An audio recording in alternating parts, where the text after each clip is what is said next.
Good morning. Good morning. My name is Shem. I use he, him pronouns, and I've recently discovered that I need to use reading glasses, so It's a good look. I can't see any of you, but I can see this. So unlike elders Libby, Malachi, and Russell, who's talked to you over the last few weeks, I am not an elder. But I am married to one. Many of you probably know me as the husband of Kate Shem, sitting right over there. Amazing woman. I'm grateful to be here with you today to share some thoughts on GCPC in this last week of our fall stewardship campaign. This December is going to be the Shem family's 10th year of being members here at GCPC. And like many of you, we've seen the church change a lot over that period of time. When we joined this church in 2014, we had just moved up to Asheville from Charlotte and were looking for a church home. Some of our friends in Charlotte told us that GCPC would be a good fit, and when I saw that garden in the front of the church, I was sold. At that time, GCPC had a lot of resemblance to the churches that I had been a part of growing up. The congregation was pretty homogeneous, a lot of people that looked like me. And we didn't really spend a lot of time talking about injustice or racism or cultural structures of oppression. It was comfortable, and it didn't really make me do a lot of thinking or soul-searching. When I look around today, I think about how much our church has changed. And I think about how much I've changed because I've been a part of this church. You know, when I was in high school, one of my favorite movies was The Matrix. I think I saw that movie 4 times in the movie theater, including at midnight the night before my high school graduation. As you probably know, one of the major moments of that movie is when the protagonist, Neo, is presented with a choice between staying in the dream world he's unknowingly been living in, or learning about the real world that exists outside of the world that he knows. For me, this church is helping me to wake up to that real world, to see the water that I swim in every day without even knowing about it. We have all lived in the bodies that we were born in, inside of a world that we inherited, a world with racism, with injustice, with systems that were set up by those with power to make it easier to keep it and to extract it from those who don't have it. And some of us never really have to confront this. We continue to live in the dream world where life is fair and hard work is always rewarded, that responsibility and self-discipline are the way that everybody can get ahead in this world. And if folks just worked hard and saved their money, they would be fine. And it's because of this church that I've begun to wake up to the fact that this isn't true. That there are systems that work to keep people who look like me getting ahead and work to prevent others from succeeding. This hasn't been easy for me.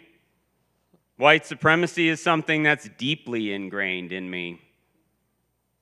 I've learned it from the earliest stages of my childhood. I've left this church grumbling, mad about something that Marcia said in one of her sermons. My fragile ego couldn't take it. Now I got to think about Thanksgiving. Jeez. Sorry.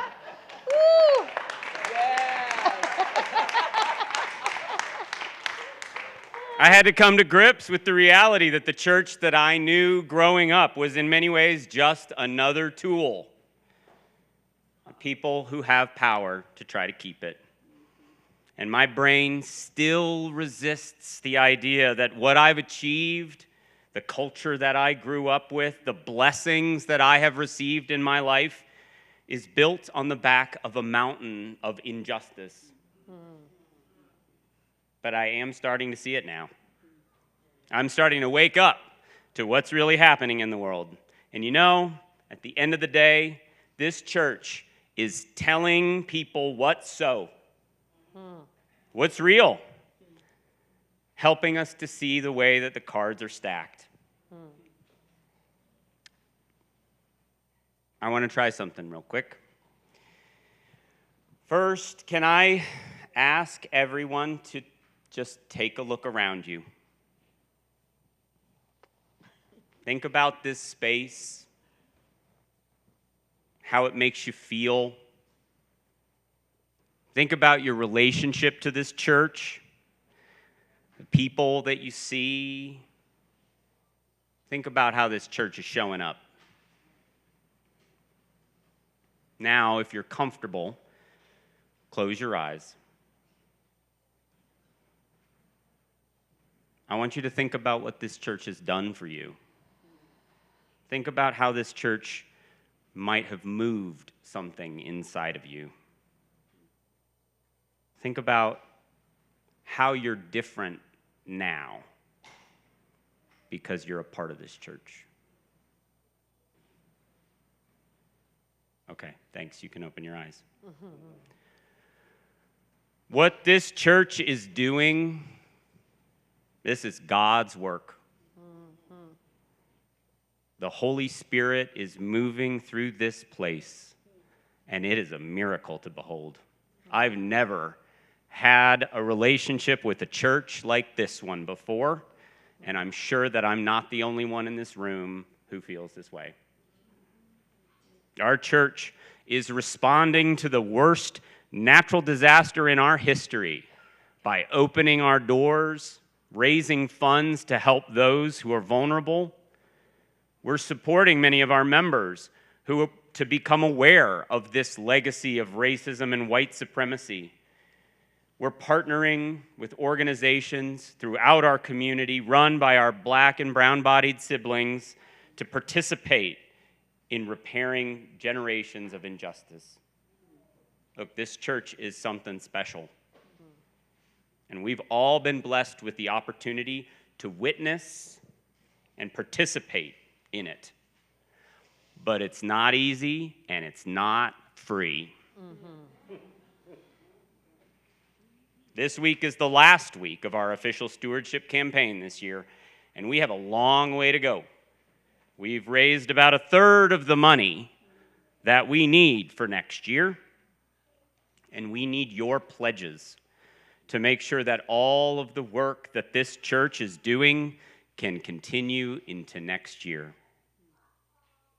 One of the things I'm waking up to is that dismantling these systems of economic and racial injustice means that people who have benefited from those systems become aware of what they've received and work to repair the harm that's been caused. I know that I've benefited in so many ways from these systems, from my whiteness, from being a straight, cisgendered man, from my parents, my grandparents, and what they gave me. A lot of the time, I struggle with knowing what to do about all of that. For those of you who are listening to this and know that you've benefited too, think about how a decision like your annual pledge serves as a signal of the journey you are on, what this community means to you, and what you are willing to do to support it. For us, Kate and I have decided to increase our pledge this year by 20%. And I'm asking all of you who are listening, who can afford to do it, do the same so that this church can continue to do its holy work in our community and in our hearts. I wanted to end this, and this kind of got thrown by a loop because of Marcia's sermon, but we're going to try it anyway. I wanted to end this in a spirit of gratitude. That's all right. Come on, Ray, do it. By saying thank you to Marcia, our head pastor. Marcia, I can't see you with these on. Thank you for your inspiration, for your leadership, and for your endurance. Thank you for your willingness to lead us down challenging paths. Your commitment to justice has changed me. And I am so thankful that I have the privilege of being a member of this church.